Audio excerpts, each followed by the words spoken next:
So guys, welcome back to my channel. If you are new to this my channel, please before you go, I want you to subscribe, like and share this video. Now let's do a quick analysis on our USD index for today. As we can see on our DXY, we can see that our price is still going bullish like I predicted. I think on the 7th, I predicted that our price will actually be going bullish, and we actually added that bullish move. Then we actually now got a fall. But today I want to still be seeing a bullish move. The reason is that you can see now our price is still going bullish. As you can see here, we take it as an uptrend move, right? We see a retracement. We saw another move up.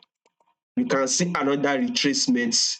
Where do you think our price is actually going? We're actually going up next. We might not hit everything today, but between today and tomorrow, we should be able to hit about this 1.1616, 1.1600. That is exactly what we are planning to trade. We are still on an upward trend, by the way, on our USD index for this week. We want to try and at least hit this place before this before the week end. So that is exactly what we are planning to trade. So I want you to take your buy position on your USD index. Take your buy position and close it around about, I'll say 1.15. Don't close it at 1.16, just close it at 1.15. That is exactly what our DXY will be moving for today. So don't forget to like, share and subscribe. Thank you very much.